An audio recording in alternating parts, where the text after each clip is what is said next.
Hi and hello creators, welcome back to Unitech Telugu. ఈ వీడియోలో మనం దేని గురించి చూడబోతున్నామంటే యూట్యూబ్ నుంచి అప్డేట్ అనేది ఉందండి. ఈ అప్డేట్ చాలామందికి తెలియదు.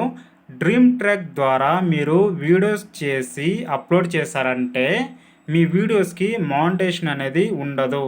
సో డ్రీమ్ ట్రాక్ అంటే ఏంటని చెప్తాను చూడండి. ఫర్ ఎగ్జాంపుల్కి మీరు టెక్స్ట్ యూజ్ చేసి మ్యూజిక్ క్రియేట్ చేయడమే డ్రీమ్ ట్రాక్.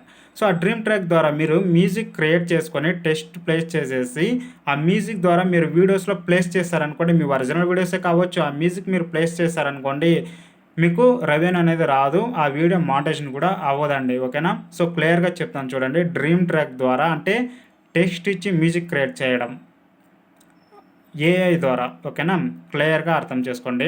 సో అలా క్రియేట్ చేసి మీరు వీడియోస్లో ప్లేస్ చేశారనుకోండి, అటువంటి వీడియోస్కి వచ్చేసి మీకు వీడియోస్కి అనేది మానిటైజేషన్ అయినా కానీ యాడ్స్ అనేది రాదు. సో రెవెన్యూ కూడా మీకు జనరేట్ అవ్వదు. అటువంటి వీడియోస్ మీకు మానిటైజేషన్ అయినా కానీ అటువంటి వీడియోస్కి మీకు రెవెన్యూ అనేది రాదు. సో యాడ్స్ అనేది కూడా మీకు ప్లేస్ అనేది అవ్వదు. అది వేస్టే అవుతుంది. కాబట్టి అటువంటి మ్యూజిక్ టోటల్ వీడియోస్కి యూజ్ చేసి మీరు అప్లోడ్ అనేది చేయకండి. క్లియర్గా చెప్తాను చూడండి. ఇప్పుడు డ్రీమ్ ట్రాక్ ద్వారా టెక్స్ట్ యూజ్ చేసి మ్యూజిక్ క్రియేట్ చేసుకొని మీ వీడియోస్లో ఫుల్గా ప్లేస్ చేశారంటే అటువంటి వీడియోస్కి మీకు యాడ్స్ రావు. సో యూట్యూబ్ ప్రీమియం నుంచి ఎటువంటి రెవెన్యూ అనేది జనరేట్ అనేది అవ్వదు మీకు. సో మీ ఛానల్ మానిటైజేషన్ అయినా కానీ మిలియన్స్లో వ్యూస్ వచ్చినా కానీ సో రెవెన్యూ అనేది మీకు జనరేట్ అనేది అవ్వదండి. ఇదే అప్డేట్. ఇలాంటి మరిన్ని వీడియోస్ కావాలనుకుంటే ఛానల్ సబ్స్క్రైబ్ చేసుకోండి, పక్కన ఉన్న బెల్ ఐకాన్ యాక్టివేట్ చేసుకొని అందరికీ షేర్ చేయండి. Thanks for watching. Have a nice day guys.